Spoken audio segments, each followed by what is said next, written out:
Okay, today I'm installing a new American Standard Champion 4 toilet, so I've already got the old one out. So the main things we want to do if we want to get the toilet out is we want to turn off the water, flush the toilet to make sure that we get as much water out as we possibly can, undo the bolts, and then we just hit it with our knee to break whatever caulking or grout seal that we got on the bottom, and then we just pull the thing out. That's all I did there. Now this toilet, it came with a lid, came with some caps that are going to go on top of the closet bolts, and that's pretty much it. So we are going to do our own seal, which is perfectly fine for me because I always like using these Better Than Wax toilet seals by Fluid Master, and they also come with the closet flange bolts. I also like to use this OD Liquilock. So what that's going to do is with the old toilet, it just turns whatever water that's in there into a gel, so we don't have to worry about that sloshing around. So that'll make carrying this thing down the stairs a lot easier. So I got the closet flange bolts in. All they do is they just kind of sit in these slots and you can tighten down the nut on top. And I've got this. This is an OD 33402. This is a test plug. I like using these things just because we can reuse them and we don't have to worry about anything dropping into our sewer system. So I was peeling up a lot of this vinyl stick and peel and putting down new stuff just because the old stuff, it was just kind of pressed up to the toilet, and I want something that was going closer to the closet flange. So now all you gotta do is put this guy on.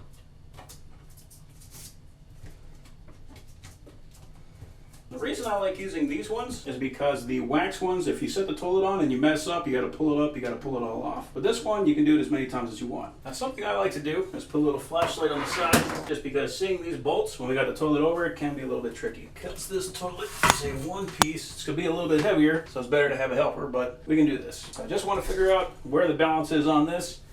For this one, it's right about here, so that's where I'm gonna grab it.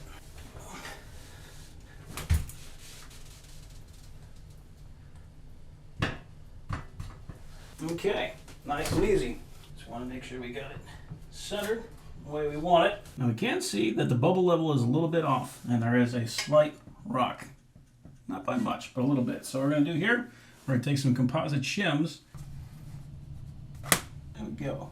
So we're just trying to even that up as well as provide some support. And when we got it the way we like it, they just break off. So now we're going to take our caps. And this little washer has a this side up marker, so we want to make sure we put that facing up. I'm going to use the washer that came with the closet flange bolts and the nut. I'm going to do the same thing on the other side, and then we can tighten up those nuts.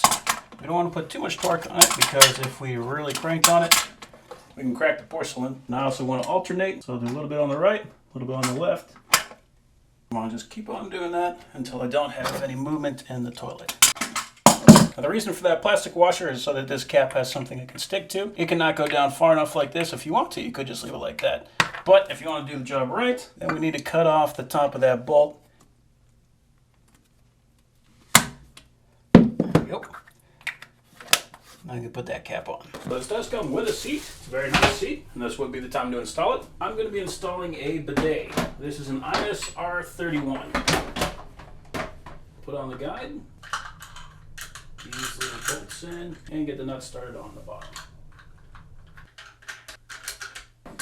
We can clip the bidet into that and place where we want it. Looks like that is just going to fit. That's about perfect for that. And then finish tightening up those bolts underneath. On the bottom of the toilet we got our water supply. So I'm going to attach this T to that. I just want to get this so it's finger tight, because there's a compression fitting, and then give it about a quarter turn. Then you can put on water line. And this one you don't really need to get with a wrench because it has these little fingers on it, so it'll give you more torque.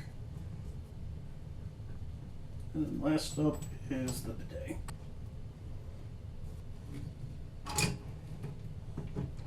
Okay, so now just turn the water on and look for leaks.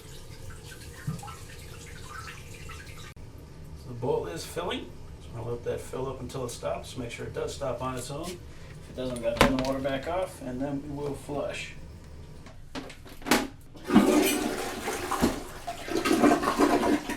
That is pretty awesome. That is a much stronger flush than my previous toilet. So that is exactly what I was looking for. We can see it is filling up both the bowl as well as the tank. So we are good. We can try and flush it a couple more times just to make sure.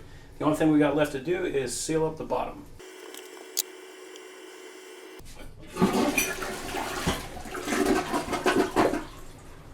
Very nice. So we want to make sure we take this tape off And now we can plug it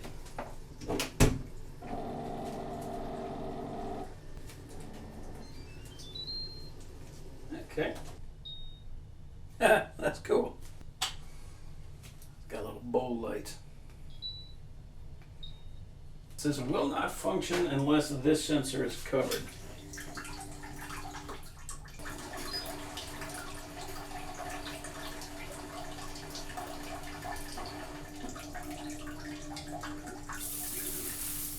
Cool. And that is actually very warm water too, right off the bat. So that's awesome. All right, cool.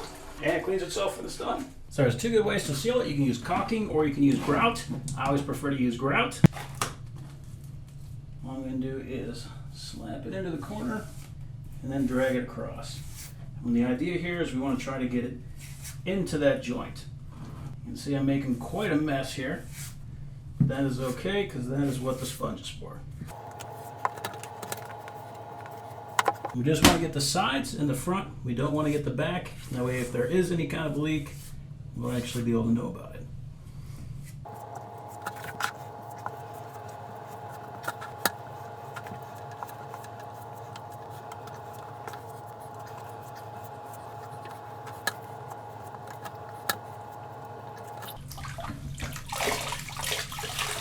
Now we're going to take a sponge. We want it to be damp but not wet. In other words, not dripping. And I'm just going to go across that edge.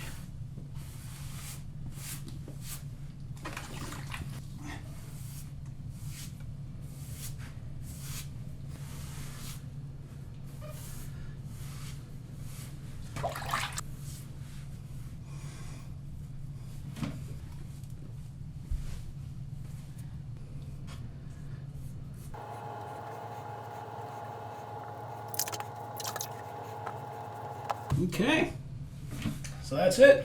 Not a lot to it. So since I had the grout out, I went and grouted out the floor as well. So now I just got to wait 24 hours, let all this dry, and that will be an install.